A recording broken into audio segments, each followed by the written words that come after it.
So if we didn't have a strong circadian rhythm, maybe you'd be sleeping and I would be crying.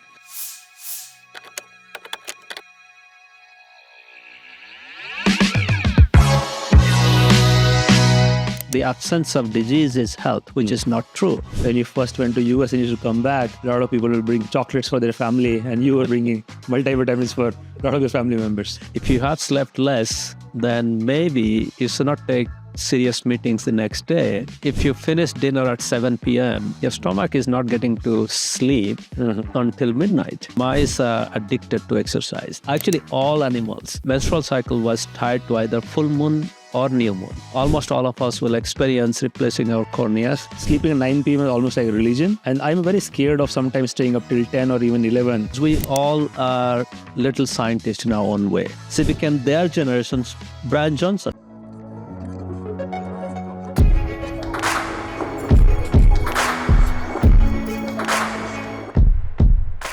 Dr. Satchin, welcome to SparX. I've been following your work for a long period of time. It's great, we get this opportunity to sit down and talk about your work. And what I want to start with this longevity conference that you're attending at IISc. So that must be quite something that in India now we are having this longevity conference. And what's your experience and how is the attendance like? What are people talking about in this conference? No, it's really exciting to be in India for a longevity conference. And I look at longevity slightly differently because I look at longevity as how long we can keep a healthy human at optimum physical, emotional, and intellectual health. And for India, this is really important because we have nearly, 588 million people in the workforce. And so that means every person who works supports 2.5 people. So that person has to be healthy as long as he can work. And in India right now, what we are seeing is, although there is no hard data, it's just anecdata that a lot of people in their 40s and early 50s are having heart disease, diabetes, and all this stuff. So I think what we know now in human health and longevity science, if we can put that together, that can be implemented right now. If we can extend the working lifespan of everyone in the workforce by 10 years, then we are looking at almost several billion years of healthy, productive work life. And that's what I'm excited about. No, amazing. That's a great goal to aspire for. And I imagine in the last 10 to 15 years, this science of longevity as well as interest in longevity has really gone through the roof. You must have been, I'm sure you participated in a lot of longevity conference in US, now this one in India. What happens in this conference? Who are the people who attend this? What do they discuss? Yeah, so when it comes to longevity, usually you see people who are relatively healthy and they're trying to figure out how can they add several more years to their productive lifespan. And that's almost universal, whether in India or in US or UK, anywhere else. Right? You don't see too many people with BMI more than 30 in these longevity conferences. But what is interesting is what is being discussed in these longevity conferences. They fall into broadly 3 or 4 categories. One is lifestyle interventions, how we can optimize lifestyle, and that applies to everybody. And second is some magic pills, whether it's metformin, rapamycin to XYZ, NAD, NMN, that have shown some lifespan extension effect in experimental animals. And there is no harm if people take for a few months. And there is some excitement around that. And then the third one, which is deep science into how we can regenerate organs. And I'm excited about that part because as we get older, almost all of us will experience replacing our corneas. And many people who have a genetic condition or something else, they may need to replace their kidney or liver or heart. And actually, we don't have enough transplant donors. And then the question becomes, can you take a unhealthy kidney, for example, regenerate in the lab, in a dish, and then put it back. And that way, we can actually extend the lifespan of a lot of people who need organ transplant. So I'm also excited about that stem cell part. And then in some really scientific longevity, they're not called longevity conferences, but these are called biology of aging, those kind of conferences. That's why you see the real science of what we don't know about aging. So, for example, there is a lot of hype about how mitochondria is, and but actually, what is the molecular principles of this aging, that we don't know. So, those are exciting things. Got it. So, Dr. Satchin, you have been a career researcher. You have done a lot of your work in studying circadian rhythms and sleep, and I'll come to that. But so on one hand, we have serious scientists like yourself who study this area fairly deeply, and on the other hand, we have somebody like Brian Johnson, who incidentally was on the same chair here in this podcast 2 months ago, who was doing all this crazy experiments on himself and drawn a lot of attention. Like a lot of people are probably hearing about possibilities around longevity for somebody like himself. How do you contrast these two very different perspectives, which is like scientific method, which is very slow, full of skepticism. On other hand, there is, this person who is this, evangelist and really able to draw a lot of people's attention towards what is happening in this area and what may be possible for different people. I think this dynamics has been going on since the beginning of human life, because we all are little scientists in our own way. So, for example, when we start different types of food, we like some food and we don't like some food. And then sometimes we experiment and we say, well, if I do this kind of meditation, it helps my brain. And if I eat this Ayurvedic stuff or something, that helps me. And then what we do is we take it to our family members and then we say, hey, this helps you and you should do this. And then we spread that to our friend. So this self-experimentation and spreading the word in our inner circle has been going on for years. And now with the social media, it has just magnified, and some people have taken it to a little bit more extreme. They try every single thing that is possible, and at the same time, they spread it through social media. And some people even take advantage of that to commercialize it, to start a service. So I think this trend has been there. We have not seen it, this obviously. But in our regular life, I think at the same time, I think everybody should be a little scientist for themselves. So you're saying it's no different than a uncle or aunt saying have this Chyawanprash or have this particular type of tea or kada or, this will take care of everything. So it's just a more modern version of that and massively amplified. Yeah, massively amplified. But at the same time, I think we all should be little scientists from ourselves. So when we hear that, okay, so these 5 things will help you, then we should not just take it blindly. Maybe we should take one thing at a time and see. The first thing is, are you feeling better? But sometimes just feeling better is not enough. So for example, people who have a sort of tequila or alcohol, they might feel better, but that's not good for your health. So this is where figuring out what is actually good for your health and what makes you feel better, that's the second phase that you have to self-experiment. But here, I think, underlying a very important point, because where the science of health and longevity is as, at some level, anyone who's interested, you're saying, take more interest and do some experimentation. Take really Noel's word as gospel, because there are a lot of unknowns. We are still learning about this space. Yeah, there are a lot of unknowns, and then there are a few things that are actually proven or widely accepted. For example, in Indian context, for example, women in India, their calcium intake is relatively low. So they are at a high risk for low bone mineral density as there is. So taking some calcium is a good thing for most women, but of course they have to also get tested and other stuff. So those kind of supplements are okay. So, and another thing is, as we are getting more and more indoor and we have more clothing when we go outside, so our natural vitamin D production is relatively low. And getting tested and taking that supplement is okay. But then when it comes to a lot of other stuff, we actually don't know. And even in basic science, we don't know much because most of the basic science research is actually done on young animals and for very short period of time. And there is very little data on older animals. And to put that into context, we always say that human lifespan was 35 years or 40 years at the time of independence in 1950. And right now we are living in India, the average life expectancy is closing on to 80 years.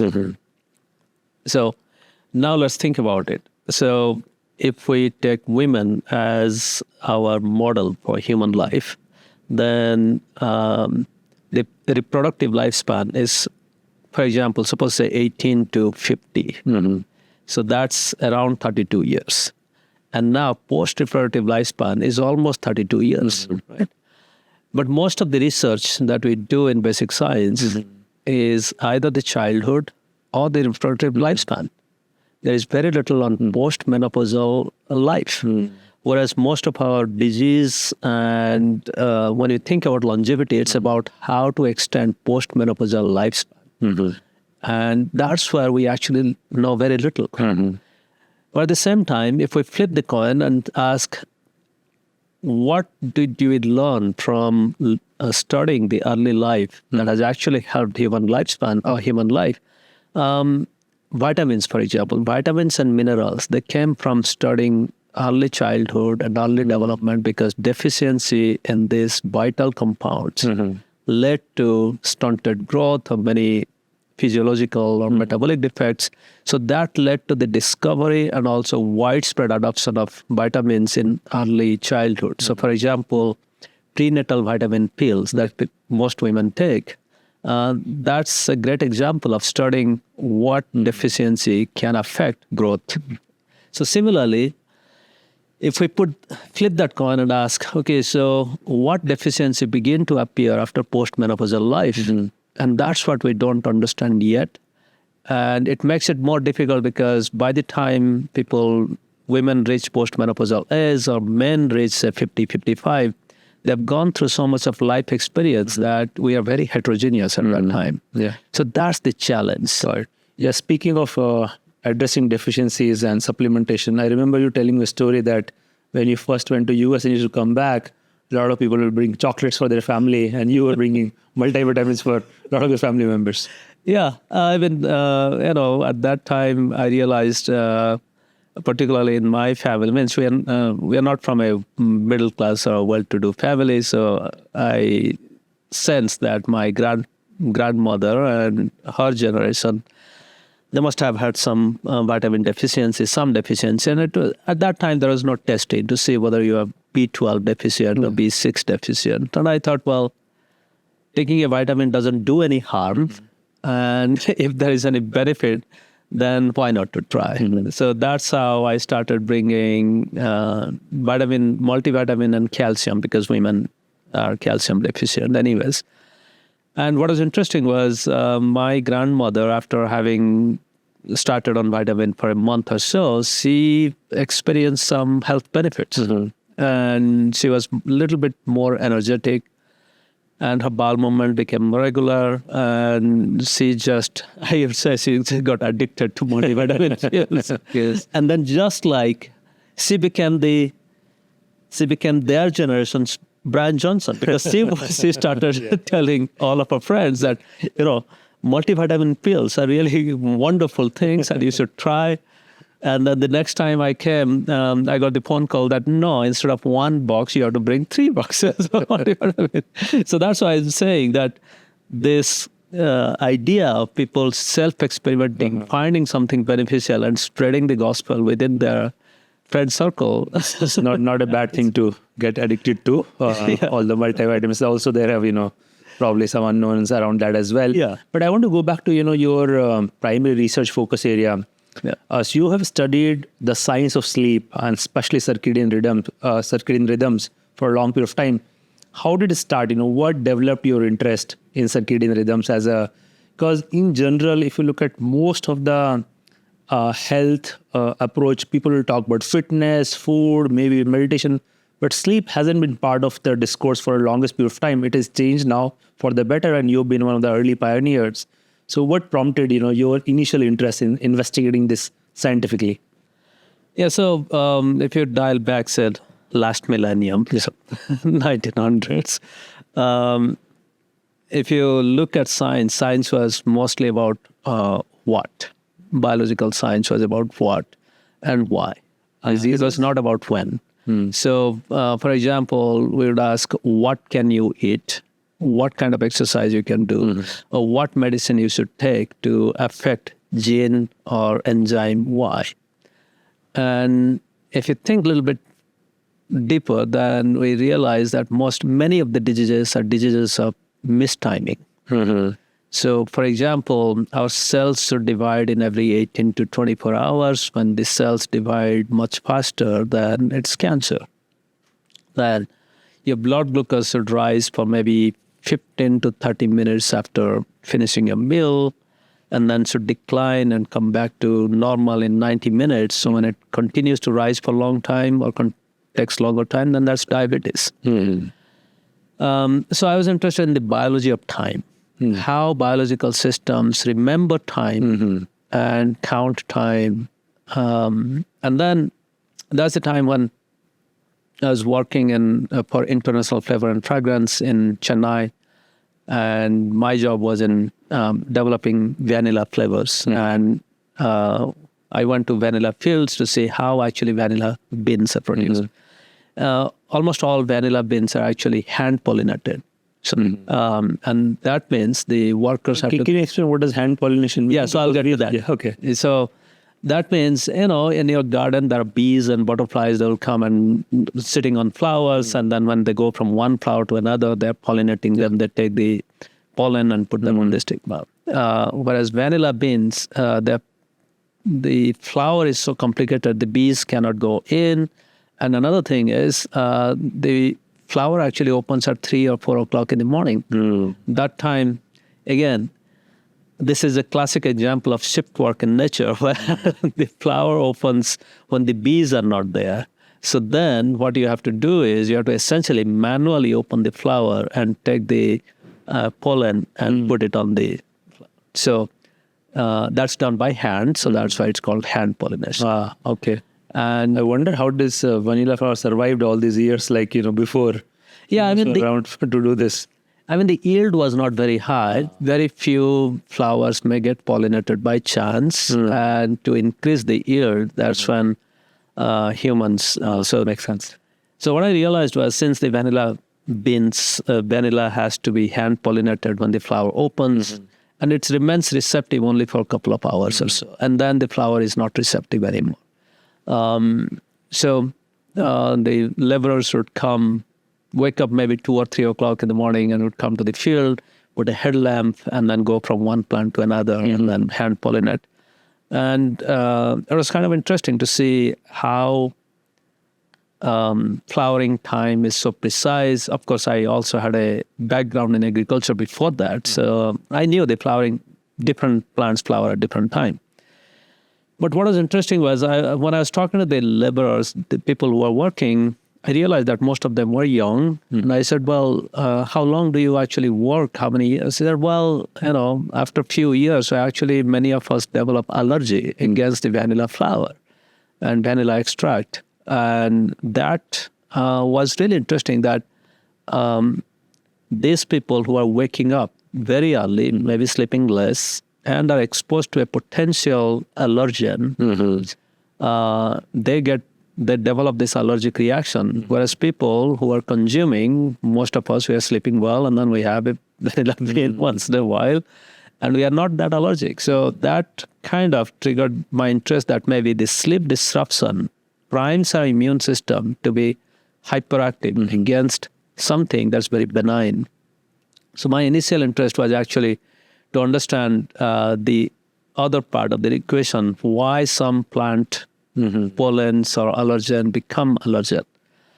So I started my PhD in immunology for 1 year, and then I realized that, well, this will take a long time. Let's go back to circadian rhythm. So that's how Got it. I ended up in. So I think this is what you're saying is in biology, time is a very critical component because everything in some ways runs according to some clock. As you said, cells divide every 18 to 24 hours and so on. And there is a probably very precise sense of time throughout our body for different organs and so on, and different biological processes.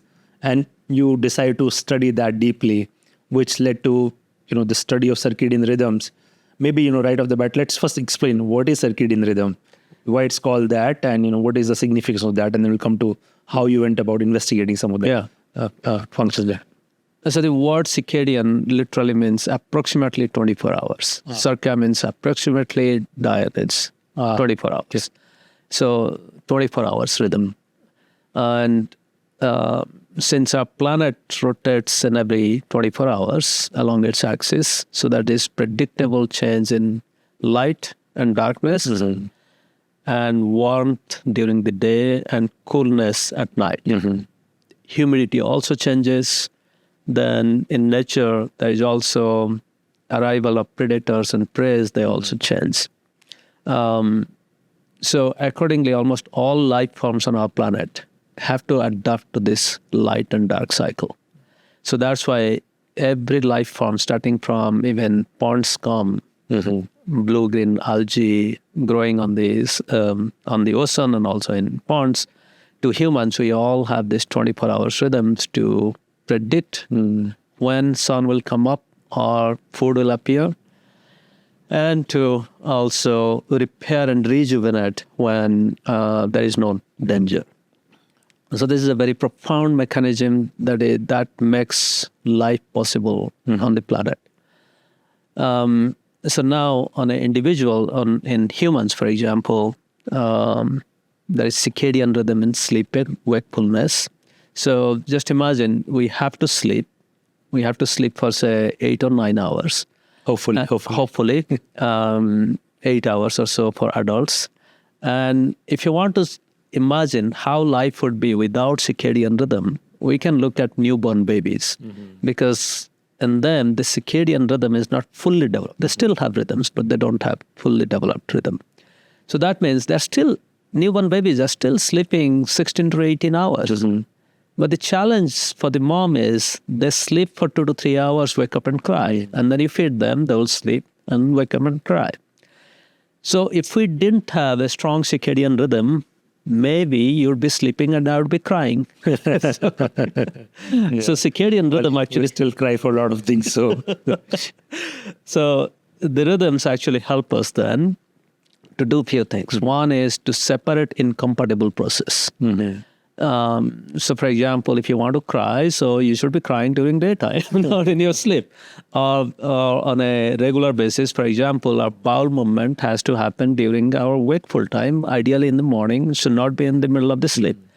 So similarly, from the cellular level to organismal level, there is this clear separation of incompatible process. And it goes back to even single cell organism because, if you think about it, the foundation of life on our planet boils down to photosynthesis, capturing light and breaking down water to fix carbon. And that's carbon fixation. And then nitrogen fixation. Of course, in modern days now, fertilizers are replacing that. But early on, nitrogen has to be fixed. Atmospheric nitrogen was fixed into nitrate and nitrite and urea and all that stuff. These two very fundamental biological processes are incompatible with each other. Nitrogen fixation happens in the absence of oxygen, whereas photosynthesis produces oxygen. So as a result, very early life form, they developed circadian rhythm to temporarily separate these two incompatible processes. So nitrogen fixation happened at night, and carbon fixation or carbohydrate synthesis happened in day. Got it. So that mechanism, although we don't fix nitrogen, we don't photosynthesize, but there are many reactive oxygen species that are produced at certain time, and then biochemical processes that are more sensitive to rust, they're separated. Got it. So this deep understanding of circadian rhythm is part of the entire evolutionary process. Basically, you're saying all the way back to primitive organisms. As life started to evolve, it had to adapt to this 24-hour circadian rhythm, and when the sunlight is available, not available, and so on. And does circadian rhythm only refer to this 24-hour cycle, or there are many other time-related rhythms in the body, and there are season-related stuff as well? Yeah. Is there a body sensitive to all of those things as well? Yeah, so 24 hours rhythm is kind of the overarching rhythm, because what happens is, for example, even if you look at the brain waves, for example, or sleep waves, then those also have the neurons fire at a certain frequency, but that frequency changes between sleep and wakefulness. So that's another kind of rhythm. Then when it comes to seasonal rhythm, actually what happens is organisms use their circadian rhythm because it's an internal clock, and they use it to count how many hours of daylight the organism is getting. Simple example is many plants who seasonally flower, they will grow, but they are also constantly checking whether it's 12 hours day or 13 hours day or 14 hours day.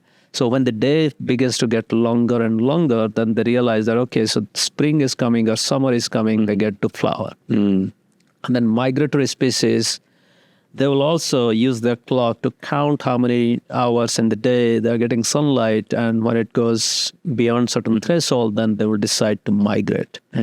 So those rhythms are tied back to circadian clock, because if we disrupt the circadian clock, then that daylight counting mechanism is disrupted, and that plant will flower at the wrong season, or the animals can migrate in experimental condition or show that behavior. Then the question is, are there 28 days lunar rhythm? Because there are people think that on full moon night, many people stay awake for a long time, and then certain A lot of things about full moon day, but yeah. So that's why the term lunatic. Well, there you go. Yeah. So this is actually there is a tidal rhythm tied to the full moon and new moon, and now we know that there are many marine species that do have a 28 hours of 28 days and 14 days rhythm. So they will float up to the surface and go down. And then one circadian rhythm researcher in Germany, she was interested in whether the women's menstrual cycle is tied to lunar rhythm. And what was interesting was she just advertised and got wanted to see whether people have recorded their menstrual cycle, which date on calendars for several years. And she got quite a few volunteers who sent the data. And then what she realized was, before the widespread adoption of cell phone and light and electrical lighting, menstrual cycle was tied to either full moon or new moon. Really? Yeah.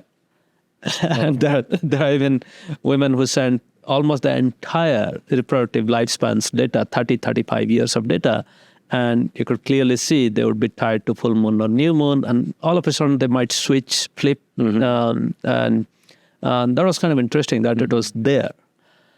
And then one of my collaborators, Horacio de la Iglesia, he studies Argentinian tobas who used to have no access to electricity. Now they have electricity, and he collected activity and sleep data.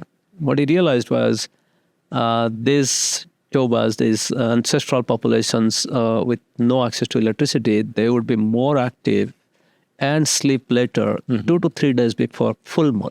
Yeah. And they figured out that, 2 to 3 days before full moon, the moon rises before sunset. So in the evening, the moon is already at the horizon and can affect and you can see the light. So the point is, even our circadian system is as sensitive as full moon light, which is only 2 lux.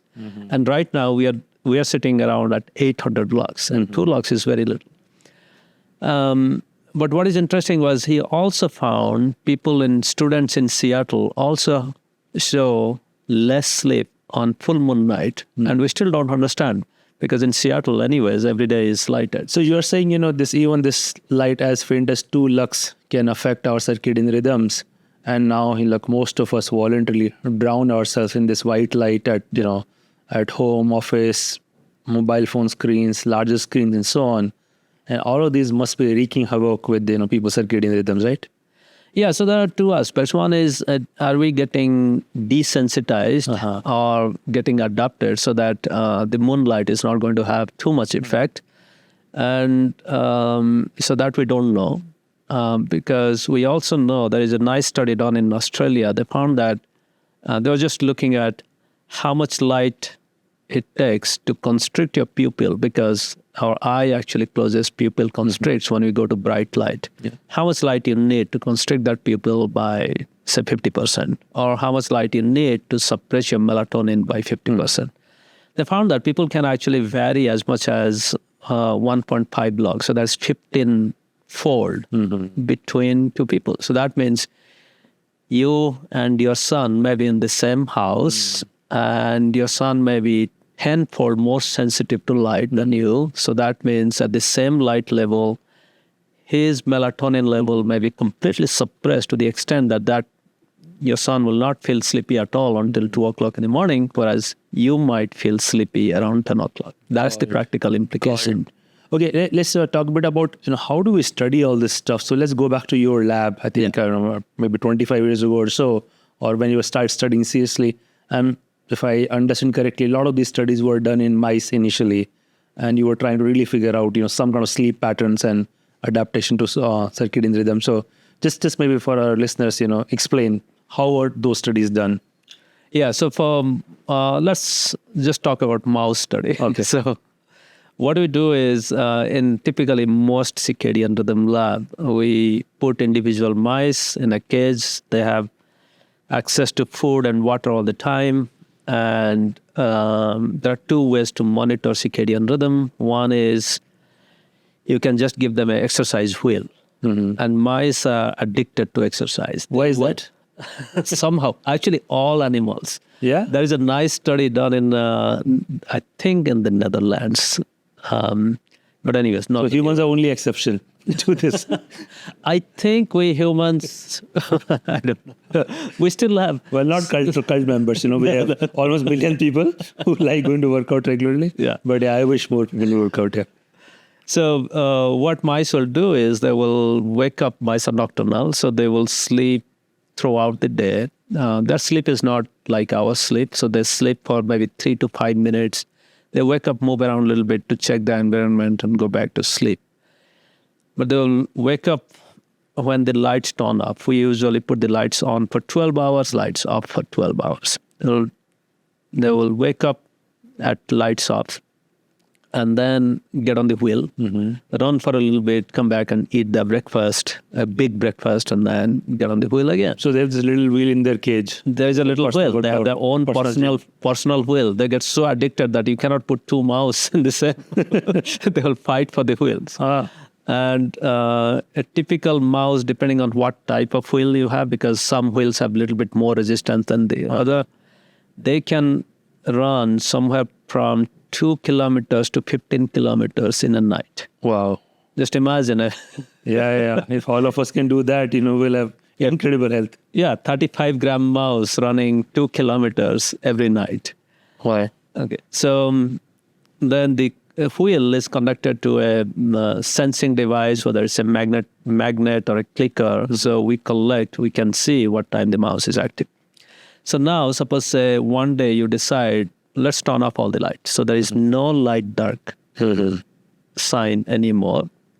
The food is available 24/7, water is available. Then what will the mouse do?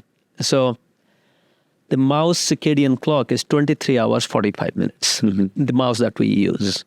So that means if the mouse is waking up today at 6 p.m., then tomorrow it will wake up at 5:45 p.m., then the day after tomorrow, 5:30 p.m., and so on and on. For humans also, is it like little off than 24 hours? Yeah. So humans average is 24 hours, 15 minutes. Okay. Yeah. So it's running. So that's how we figure out, okay, so this mouse circadian rhythm is 23 hours, 45 minutes. It's a regular mouse. And then if you want to look at a mutant or a gene that affects circadian rhythm, and if that mutation is really at the core of the circadian clock, then if the mouse doesn't have that entire gene, then maybe the mouse, when you turn off this light dark cycle, the mouse becomes like a little baby because it will wake up, run for 2 to 3 hours, go back to sleep for 2 to 3 hours, wake up.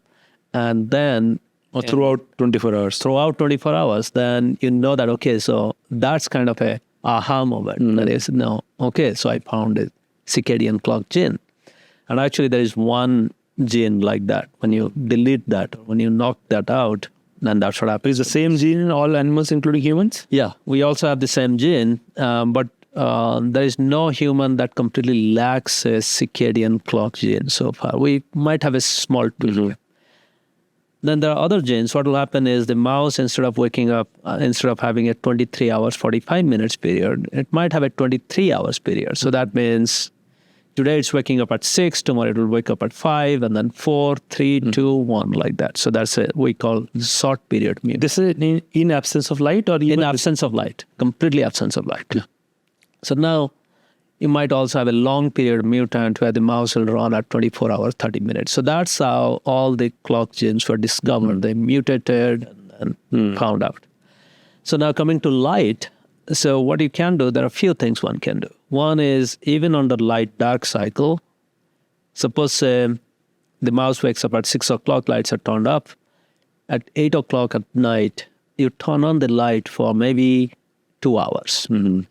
So mice will behave as if there is a headlight on a deer, so they will freeze in presence of light. So if they have a defect in light sensing, then they will continue to be active throughout that light. Maybe they will be less active for the first 15, 20 minutes, and then they will come back for their activity. So that's another way to see whether this effect of light in reducing activity is intact or not.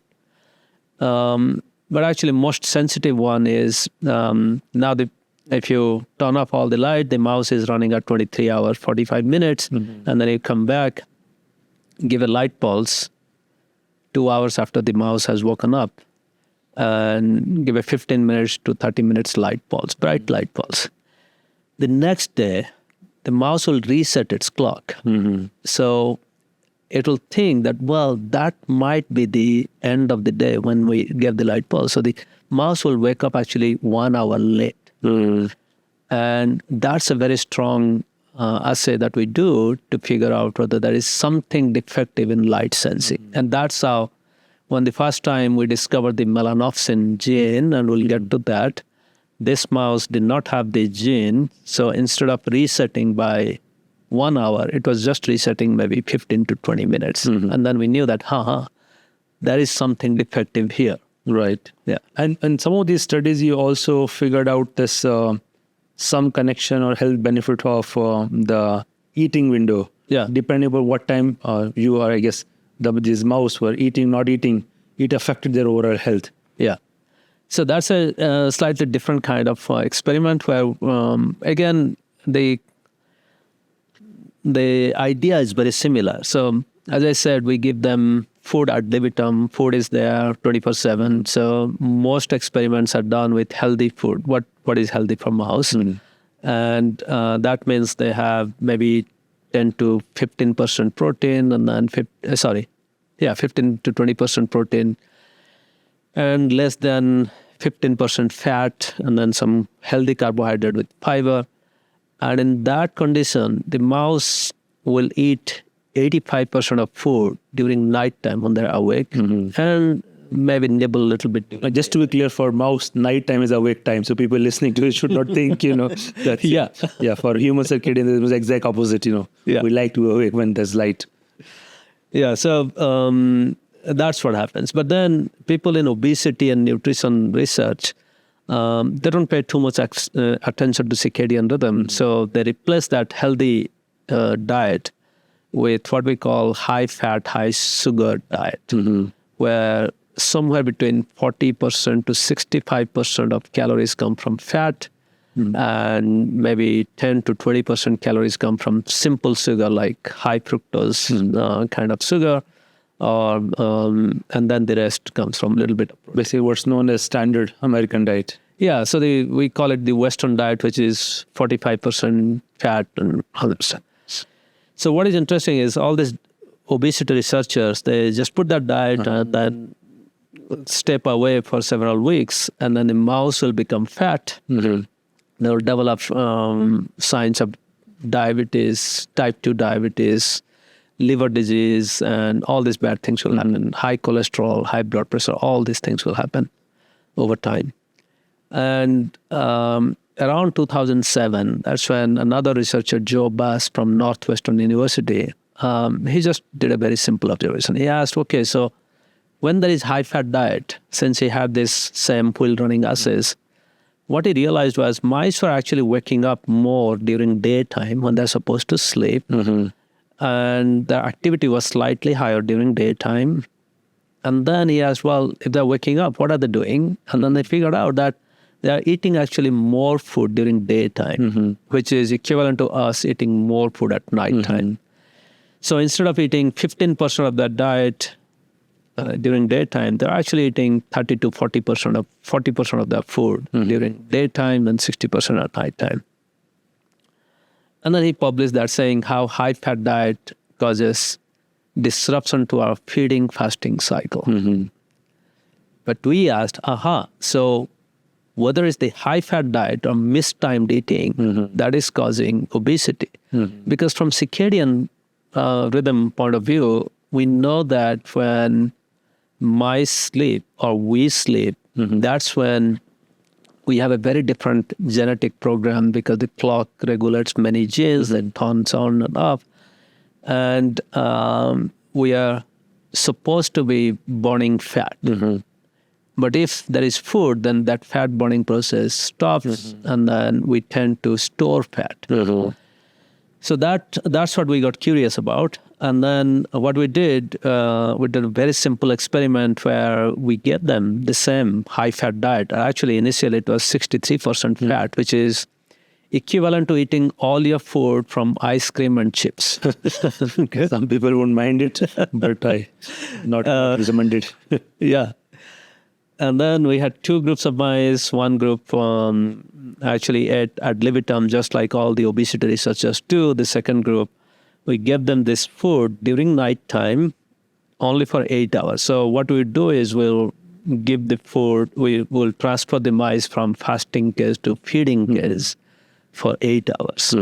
And mice are very smart. Within 2 days or 3 days, they will learn that the food is available only for 8 days. So they'll gorge themselves with food so that they eat exactly the same number of calories from the same identical food as the ad libitum fed mice who have access to food 24/7. And after, I think the initial experiment was 16 weeks or so, roughly 4 months. And after 4 months, this mouse that was at the beginning, the mouse was around 25 grams. It almost doubled its size to 50 grams. That eats ad libitum, whereas the other group actually gained very little weight because these are young mice. They're also growing, so they should gain a little bit of weight, but not double their size. And we are surprised because it broke all the rules about nutrition, because if you feed the same diet, the quality of food is the same, the quantity of food is the same, only change was the timing of food. And my initial reaction was we might have done something wrong. So we asked another person in the lab to replicate the experiment. We replicated 3 times, and every time And let me just get this right. So in this experiment, the food was really unhealthy. Yeah. But was only given for 8-hour window. And despite eating that unhealthy food, and some of these mouse also figured out what is the right amount of calories, and they were getting their full day's worth of calorie in that 8-hour window, and no adverse effect to their health. at all? Or Well, we did this experiment only for 4 months. So I won't say that no adverse effect, because if we continue, maybe they will. Sure. They will, because of the bad diet, it will actually produce some adverse effect. But the proof of concept was, well, even on a bad diet, eating within sort of period of time can give you some benefit, can give the mouse some benefit. Yeah. And that was very important because, as we know, a lot of people don't have access to healthy food. And even those who have access to healthy or unhealthy food, we also tend to eat unhealthy food. So then it became very interesting that if we just control the timing, can we see benefit irrespective of what diet you eat? So that's why in the next experiment, which was published in 2014, we actually gave mice 40% fat, 63% fat, high fructose, high sucrose diet, all kinds of bad diet, and also normal chow, the healthy diet. And in all cases, we found the same outcome, except that when mice ate healthy diet, they actually built up their muscle. So their muscle mass went up. But on unhealthy diet, that muscle mass gain was very little. right. And in this window, the eating window, in this experiment, the eating window was 8 hours and 16 hours of no food. And I think at some point, this whole 16-8 window became extremely popular.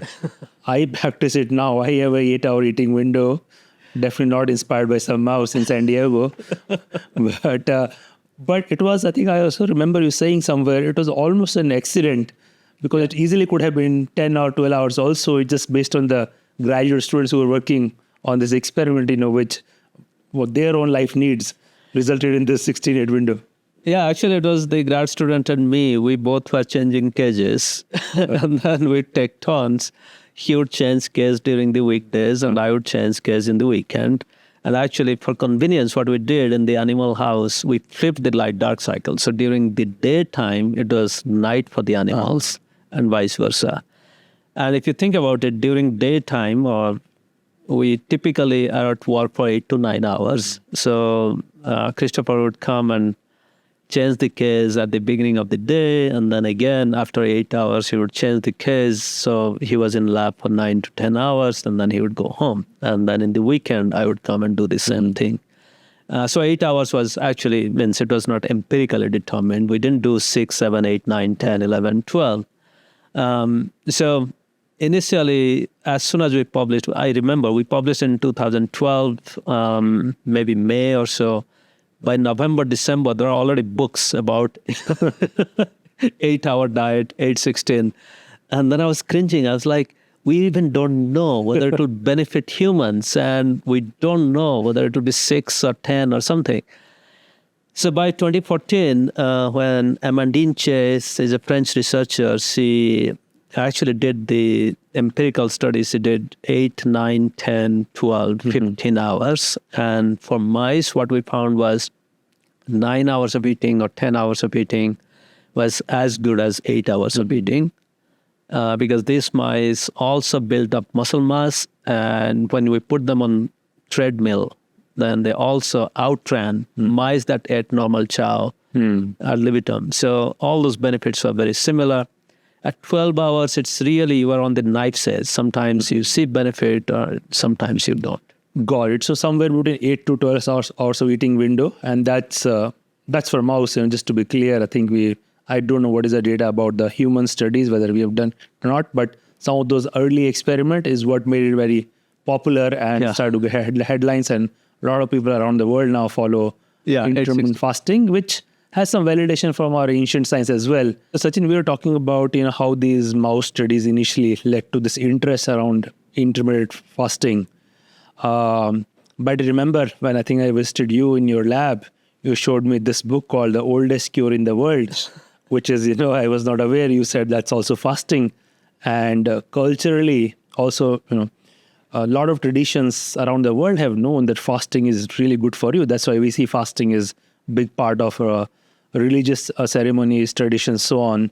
So where are we now in terms of how to think about fasting? Is this very important for me as a human who is interested in healthy lifestyle? Is fasting should be part of my lifestyle in some way?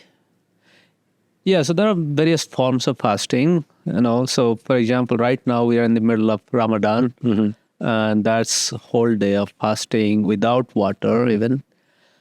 And then there is many religious fasting in Hinduism and Christianity, and most of this fasting involves reducing your caloric intake for at least 24 hours, and sometimes even longer, for at least once a week, twice a week, etc. And right now, yes, there are quite a few studies showing 1 day of fasting in a week, 2 days of fasting in a week, where you reduce your caloric intake to 10 to 20% of your daily calorie, are beneficial, at least for 6 months, because it's also difficult to do these clinical trials unless, so those have shown a lot of benefits. But the type of fasting, or the intermittent fasting, the popular form of intermittent fasting that's based on the science of circadian rhythm, is slightly different, because we are not actually explicitly asking people to count calories and reduce their caloric intake, but we're asking, and this is based on the circadian alignment or circadian rhythm in our metabolism. And one idea of fasting relates to, say, your sleep. So, for example, your brain is active for, say, 16 hours, and you need that downtime for the brain to repair, reset, rejuvenate, and detoxify. So, just like your brain needs all of that, almost every organ also needs downtime to repair, reset, and rejuvenate. And if we think about eating, although we finish eating in 15 to 20 minutes, our mouth is done, but the stomach actually continues to work for 5 hours. 5 hours on that food. Yeah, on an average. Some people might digest in 4 hours, some people might be in 6 hours, depending on the size of meal, etc. So that means your stomach is not, if you finish dinner at 7 p.m., your stomach is not getting to sleep until midnight. And if you think that your stomach should also get 8 hours of downtime, so that means the timing actually starts at midnight if you have stopped eating at 7 p.m. So that means the next morning at 8 o'clock, that's when your stomach may be ready for your next meal. So that's why this 12 hours, at least 12 hours of gap between your last meal and breaking your fast, hence the word breakfast, is necessary for healthy. So this is on a day-to-day basis. What about this, some of the extended fast you mentioned, 24 hours or 48 hours, and that has been again been part of variety of our religious practices. Is there scientific evidence in favor of that as well? People talk about this whole autophagy, and that kicks in after a few days of fasting, which is obviously very difficult. I have never managed to go beyond 24 hours yet. But what's your understanding of this extended fast? What is their utility in one's health regimen? Yeah, so there are quite a few studies done on extended fast, where, of course, not water fasting, but you have a little bit of soup and etc. So that's around 100, 200 calories, almost 10% or less of your daily caloric intake.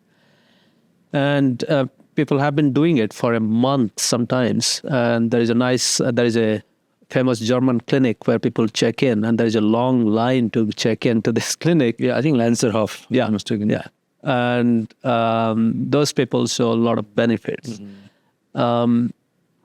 So I think there is a lot of data now to say that it is safe, at least 1 day of fasting, because humans, as you mentioned, in almost every religion, they have fasted, and the idea about autophagy and other stuff, there are very few studies where people actually measured autophagy in different organs for obvious reason, because it's difficult to take biopsy.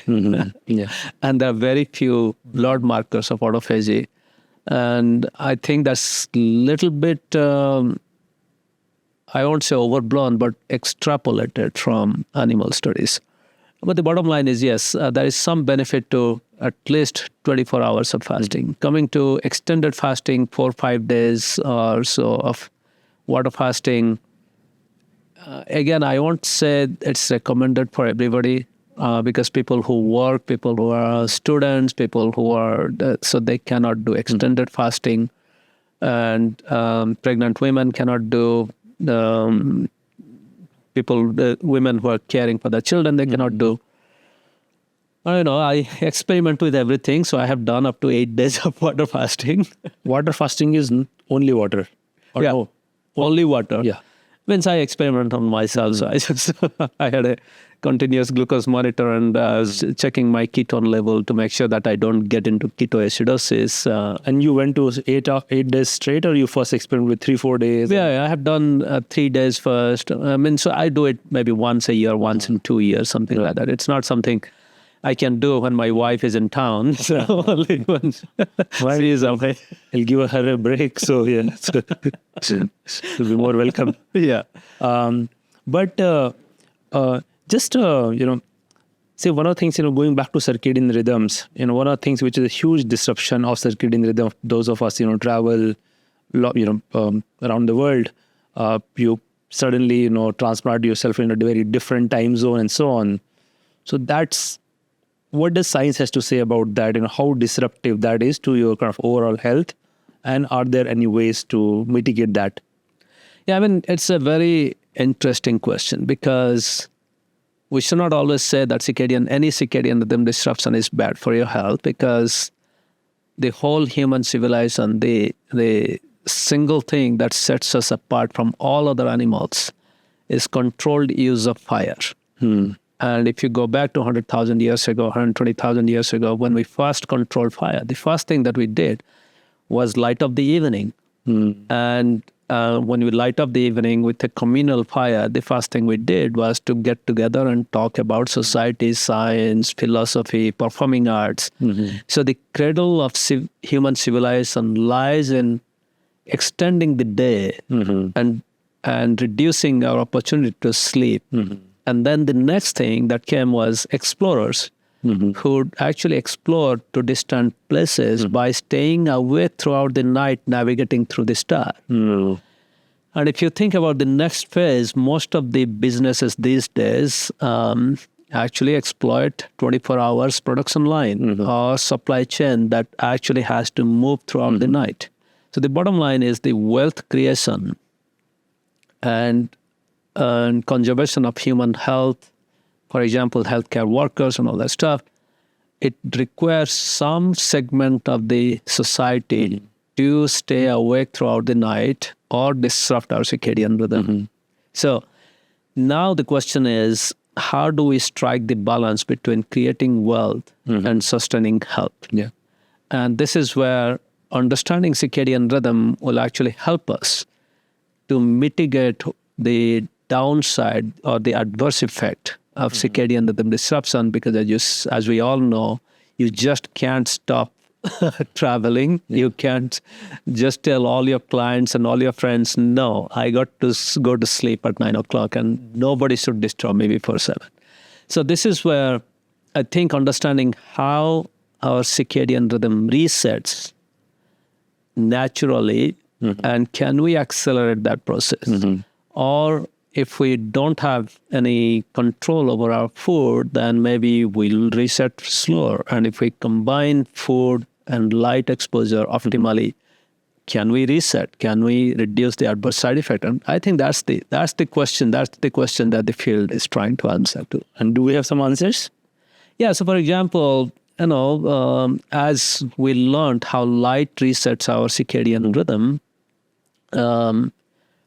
it's relatively easier now, or we can actually adapt when you are flying to a new time zone, how to get daylight exposure during the first half of the day, so that it reduces our sleep pressure. So light, as we know, for all humans, it's very difficult to fall asleep in daylight.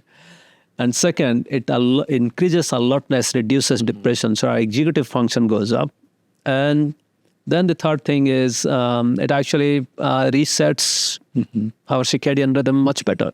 So knowing that actually helps us to give a scientific-based recommendation when, after travel, when you should go outdoor. Then the second thing is, just like light resets our brain clock, food timing resets the rest of the clock in our body. So clocks are present not only in our brain, but every single cell, everywhere. And all the cells, all the clocks outside our brain actually track when we eat.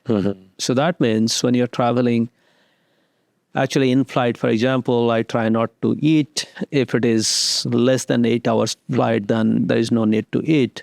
And so you fast enough, and on the next day, when you're reaching your destination, having a big breakfast helps again to reset your peripheral clock much faster.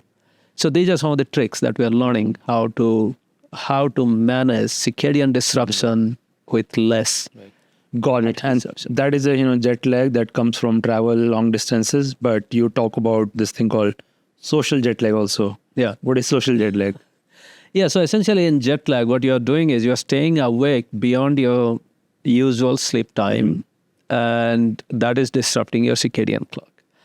So social jet lag is for when you are socializing, either going to the pub or restaurant late into the night or attending late night weddings in India.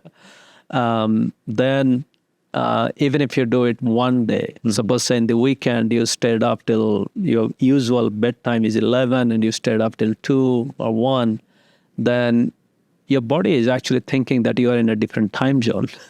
So it takes that day, your sleep is disrupted, and for the next 2 to 3 days, your body takes time to reset your clock. One way to fool your body that you are in Paris is to stay up till 3 a.m. Yeah. but you're going to pay the price for this also for a while, or? Yeah, so for 2 to 3 days, you are not in your optimum health. So your executive function and then your digestion, your metabolism might be disrupted. And those who, it's almost like, if you think of it, it's like driving your car off-road. If you're on a strong pickup truck, maybe it will tolerate, but if you have a weak car, then it will break down. So that's why people who have underlying conditions, so for example, people with pre-diabetes, diabetes, or high blood pressure, or some autoimmune disease, when they stay awake late into the night and have this disruption, they might see flare up. And that's what happens in real life. God. Let me ask you a little more personal question. I'm not getting into advice. Just feel free to answer. See, I take sleep very seriously. And for a period of time, I've had a lot of interest in health and longevity. And I understood sleep is really this cornerstone of a healthy lifestyle. I can, in my earlier episode, I called it a keystone habit. But now I've gotten to a point where sleeping at 9 p.m. is almost like a religion. And I'm very scared of sometimes staying up till 10 or even 11. Is there almost, would you say, like sometime you should, break that also by choice and stay up, to keep your body more resilient, or it's okay to be so obsessive about sleeping at a particular time? That's really hard to answer because, what you're asking is, for example, if sleep is like food and once in a while eating less can make you stronger. Yeah, sleep fast. Can I do sleep fast? Can you do sleep fast? And it's a difficult question to answer because there is not much studies done in humans. What studies done in humans are if somebody is sleeping habitually for 8 hours, and then if you reduce that to 5 hours consecutively for 5 to 6 days, then we see some adverse effect. The glucose control is disrupted. But what you're asking is, suppose say for one day, instead of 5 hours, 8 hours, you are sleeping for 5 hours. Is there any downside, or is it making you resilient the next day? And that kind of experiments have not been, as far as I know, have not been. Well, as we said, we are all mini scientists. Maybe I'll experiment. Yeah, see. Maybe you'll experiment. Yeah. And, what happens during sleep is our neurons, synaptic plasticity or the neuronal connections get stronger. And then the memory gets consolidated. And the practical aspect is throughout the day, whenever we make any decision or anything that we are doing. So for example, if you're listening to somebody's argument, your auditory system is taking all that information and there is synaptic transmission going on. Then your brain is processing that information to find meaning by recalling memory. And then it's instructing what you should say in response and then your mouth or vocal system is responding. Similarly, you smell a food, and then your brain is deciding, am I hungry or not? Should I eat? How much should I eat? And what else I should eat? So we're making all those decisions. So when we sleep less, then what happens is that sleeping less is almost like, during sleep we are cleansing our brain also. There is detoxification. So that means when you sleep less, it's almost like stopping your cloth washer in mid-cycle and then taking out the dirty cloth and wearing it next day. Stinks. We're done in college days, and So when you sleep less, what happens is your processing of information is incomplete. You might overreact or underreact, and you might undereat or overeat. So that's why I also say that if you have slept less, then maybe you should not take serious meetings the next day because your executive function might be slightly deteriorated. So in that case, very high-stake games or high-stake meetings, you may have to be careful. If I try to sleep fast, I'll plan it so on the days when I don't have important meetings next day. But you were sharing me the other day some data also about the fact that how people in India, you've seen this data, and the people are sleeping lesser and lesser, which is probably quite a big health concern for. Yeah. So what is concerning in India is if you think about who are the cream of the cream, the engineers and doctors. Those are the cream of the cream. Everybody aspires to be doctor or engineer, and then a lot of them end up, at least the engineers and computer science, data scientists, they end up in IT industry, and unfortunately, in Indian IT industry works in Western time. So that means many of them are actually getting to sleep maybe after 2 o'clock or 3 o'clock. And then in the morning, they have to beat the traffic. So they are also starting from home very early. And you might say that there is work from home, but actually there is a lot of work for home that gets mixed up with work from home. Yeah. So then these people are doing their homework and also doing their work. So work becomes 18 hours or something like that. So that way, as I said, your brain cannot decide well. So that means a sleepy brain cannot decide when to eat, how much to eat, when to stop eating. And there are a lot of household conflict that can also play up. So in that way, the quality of life, the emotional health, intellectual health, and the physical health seems to deteriorate. And it'll be interesting to see the real stats, to see what fraction of IT professional, at least in Bangalore, because this is the Silicon Valley of India, or maybe San Francisco is the Bangalore of That's better. US. Yes. But the point is, it will be interesting to see what fraction of IT professionals at the age of 50 are healthy. And we just have anecdata. We actually don't have real data. Yeah, interestingly, we have had this debate, pretty raging debate over the last 12 months of people arguing, on one hand, maybe youngsters should work 90 hours a week to 70 hours a week, to someone saying, 45 hours a week is, good enough, and so on. How should one think about that? That's just purely from health point of view. Beyond what point it's just not healthy at all. I mean, what we should pay attention to is the productivity. Means if the person is actually trying to work for 80 hours, but actually is not productive, then that's not helpful. Yeah. And personally, what I have seen is when I sleep better, then the next day I'm much more productive. So it takes me less time to finish a task and move on. Yeah. So I guess this is where, if we want to think about productivity, even when people are sleeping less and eating at the wrong time, they might be falling sick more frequently. So that means if you think of, suppose in the ideal world, they're working 5 days a week. So that means they're working 250 days in a year.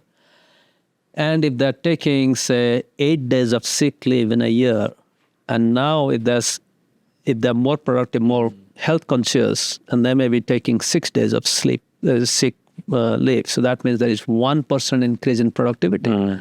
which is big because, as you know, productivity gain of even 0.4%, 0.5% is big for the whole workforce. So I guess along that line, if people are healthy and they're productive, then they can get away with 40 hours of work or 50 hours of work, and then they don't have to slog for 80 to 90 hours. Yeah, and just to, I think, personally, from my experience, I've noticed that I'm almost never able to do more than 9-10 hours of quality work in a day. Yeah. Whenever I try to push, the quality inevitably goes down, and I've realized, just at least not worth it for me. You have done, incredible work in the area of science of sleep and circadian rhythms and so on. But of late, you have also now developed interest in studying science of human performance and exercise. So how are you approaching that research? And, first of all, what motivated you to look into it? And how are you going about studying? I would imagine, unlike sleep, exercise is something probably, hopefully being studied for a long period of time. But you have found like as a scientific interest now. So let's talk about that. Yeah, actually, it started with Clara Wu and Joe Tsai. They kind of had a brainstorming session about human performance, and at that time, I got really intrigued by how little we know about human performance. Because whole biomedical research is based on studying the sick people and figuring out what goes wrong in disease. But actually, we haven't really studied the elite athletes or high-performing people to see how they are high-performing and why they are high-performing. And that really intrigued me. And I realized that that's true. Means we haven't actually studied health. We have studied disease. And then we think that the absence of disease is health, which is not true. Just by curing a person, you cannot increase its or her emotional, intellectual performance or physical fitness. Yeah. That's one aspect. The other aspect is, if you think about an athlete, to be an athlete, one has to be healthy and fit. And conversely, to be healthy, one has to have the mindset and lifestyle of an athlete. And then if you think about athletic performance, its physical performance has to be optimum. Your physiology, hormones, and all this stuff also have to be optimum. The person has to have the mindset and mental health. Like the person should not be too depressed or too anxious. That will also compromise athletic performance and intellectual performance. So that means the person should also analyze how other athletes have performed and figure out self-discovery, how to adopt certain things to improve performance. So in that way, an elite athlete is actually at the peak of human health in terms of physical, emotional, and intellectual health. And then we realize that actually we don't know why certain athletes, if somebody asks me what makes Michael Phelps to get 40 gold medals, no biologist can put a finger saying that this is how this person's physiology works. I heard people say he has really long wingspan. We always say we find something.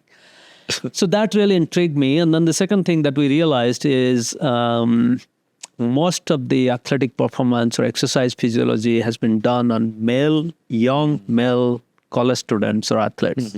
And there is very little data on women's athletes and female athletes. And even to the point that we don't even have optimum shoes and optimum sports gears for women. It's all based on male design. Then the third thing is, when you perform, inevitably you'll get some injuries, physical injury. And if you think about the science of recovery from injury, then that science hasn't progressed as much as we thought. Means we have latest and greatest anti-cancer drugs.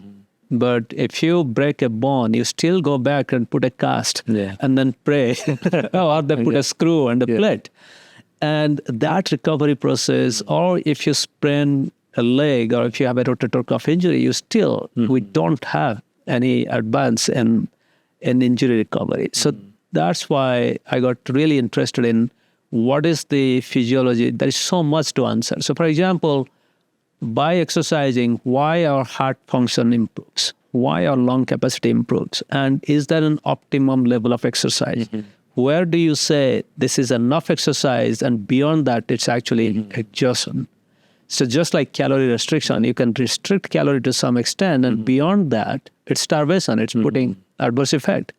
And these are important points to understand, because we just can't tell everybody you should take 10,000 steps because somebody's physiology may be set at 8,000 steps and 10,000 steps might be wrong. So as part of understanding this, are you studying more like elite athletes who are performing as a peak human performance, or everyday people as well, and trying to figure out what kind of fitness quantity and quality might be optimal? And I guess both gender specific and age specific. Yeah, so there are so many things to study, even from regular people who have never exercised. When they start to exercise, then what changes happen in their body? Then second is weekend athletes, like the regular people who are going to a gym. When they exercise, what kind of benefits they are seeing, or what kind of changes happen. And also, can we predict when they will get injured? Because a lot of people, they get injured once and then they cannot recover well, then they stop exercising. Elite athletes have, I realize that elite athletes are very difficult to have access to.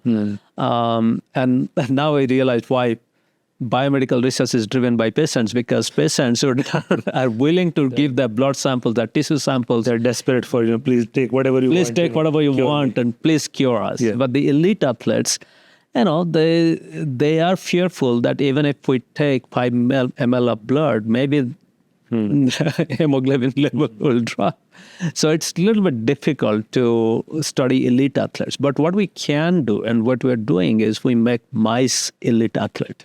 Mice elite athlete, okay. So for example, I told you that if you put a mouse on a standard treadmill with 5% incline or something like that, and increase the speed, etc., the mouse may run for 1 kilometer or so within a couple of hours. But now we have ways that we can train these mice with certain diet and other stuff, that the mouse will actually run for 6 to 7 hours continuously. And now with that kind of model, we can ask, okay, so when will the mouse get injured? Or if we do high intensity interval training, we can do those kind of stuff. And we can take the muscle fibers and then figure out when does the muscle fiber becomes fatigued, and how can we actually recover from fatigue.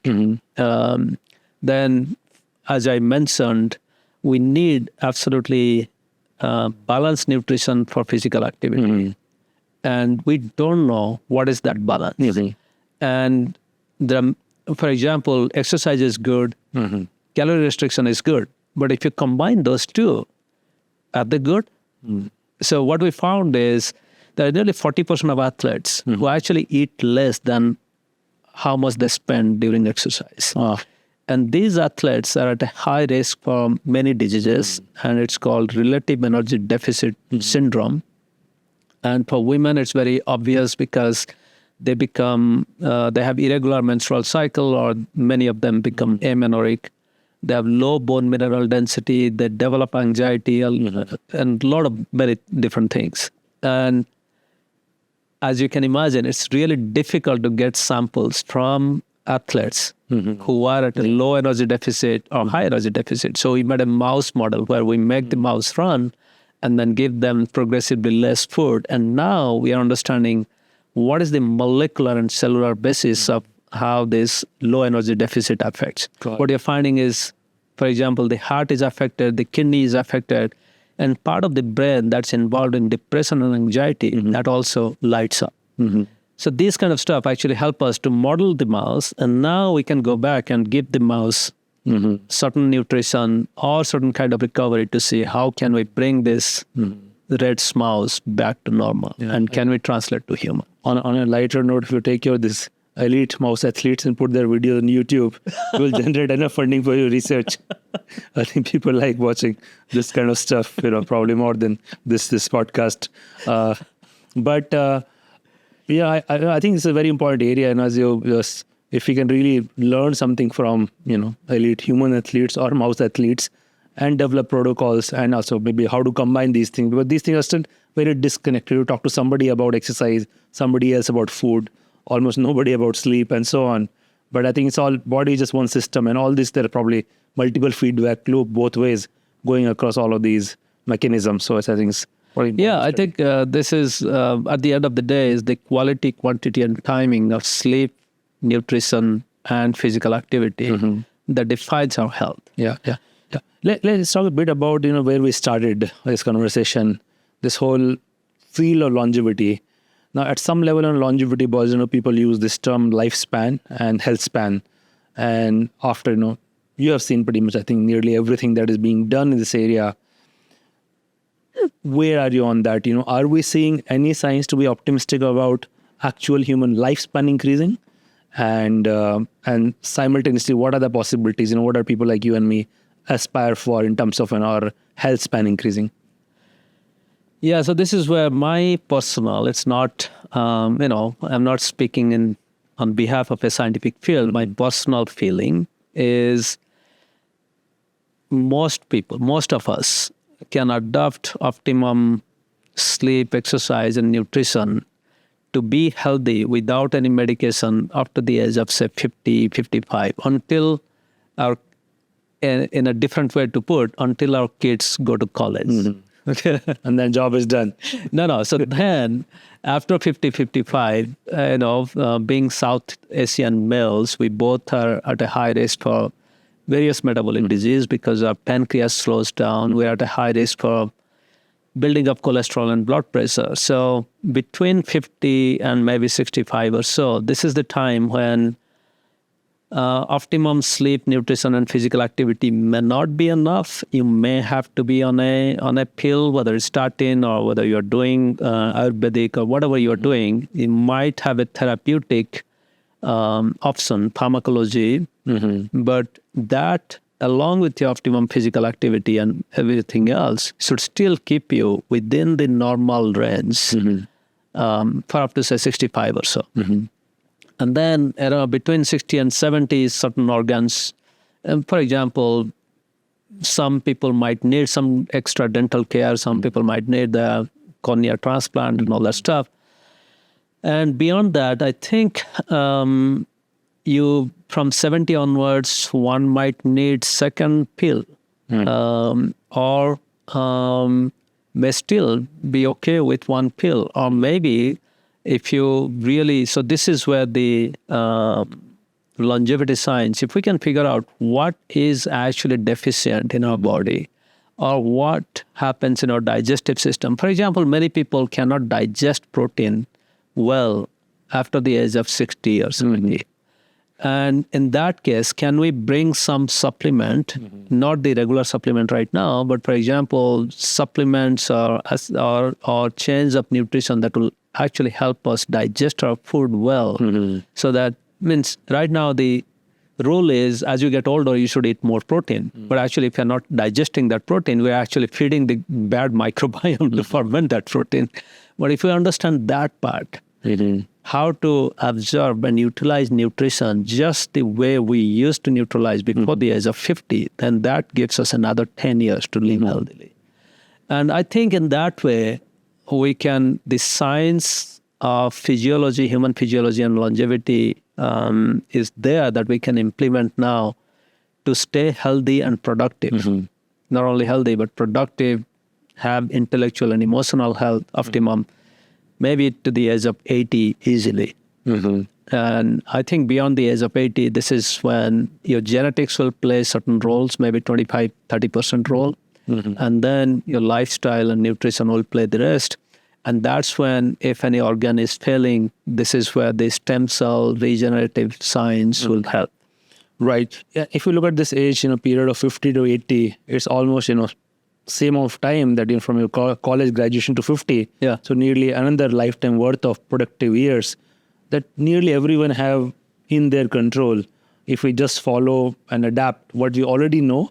Yeah. And then, of course, a lot of people, including yourself, are at it, from longevity point of view, and maybe you will find deeper understanding, better development, and so on that might even push this, beyond 80 as well. Satchin, I want to just take time to thank you for your incredible work that you have done. I think you really, truly made some pioneering contribution to the field. help improve our understanding of science of sleep, hopefully science of exercise going forward. And both of your books are outstanding resource. I've read your Circadian Code book twice, and then this Diabetes Code, which is here as well. And it's great, for the work you're doing, as well as your generosity in sharing your work through your books, your public talks, through your podcast as well now. And it's just so much fun to talk to you. Thank you. Thank you, Mukesh. And you are also doing fantastic by, disseminating wisdom from multiple fields to the wider audience. Thank you.